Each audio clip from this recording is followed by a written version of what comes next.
दौलतपुर गांव में एक राजू नाम का एक लड़का रहता था और वह बहुत ही गरीब था। उसे एक वक्त का खाना भी नसीब नहीं था। बेचारा करता भी क्या। एक दिन वह जंगल की तरफ निकल पड़ा।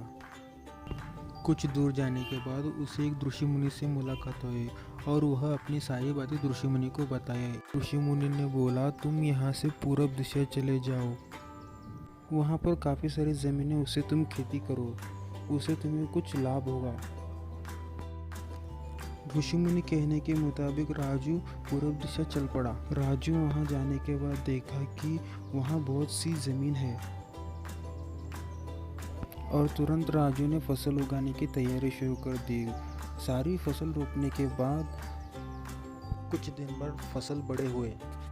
सारी फसल लेकर राजू सब्जी मंडी चला गया। वहां जाने के बाद राजू ने सारी फसलों को बेच दिया। उससे राजू को बहुत सारे पैसे आए।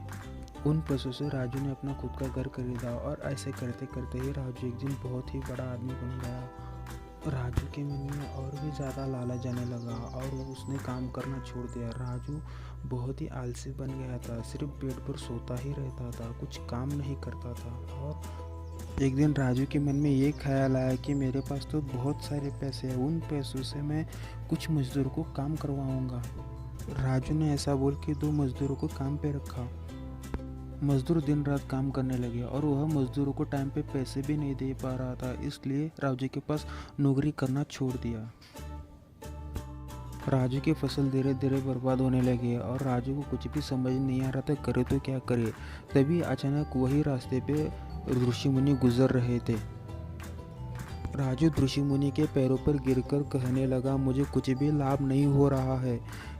तभी ऋषि मुनि बोल पड़े कि तुम अपने अंदर को घमंड को हटा दो और तुम्हें फिर से मुनाफा होना शुरू होगा। और राजू को अपनी सारी गलतियां समझ में आ गई और वह फिर से काम करना शुरू किया। कुछ दिन बाद राजू को मुनाफा होना शुरू हो गया। इसलिए कहते हैं दोस्तों, हमें कभी आलस नहीं करना चाहिए, हमें डटकर मेहनत करनी चाहिए, तभी हमें सफलता मिलती है। हमें बिस्तर पर सोकर सोचकर करोड़पति नहीं बन सकते। आशा करता हूँ यह वीडियो आपको अच्छा लगा होगा। अच्छा लगा हो तो कमेंट में अपना राय बताएं। आप सबका कीमती समय देने के लिए धन्यवाद।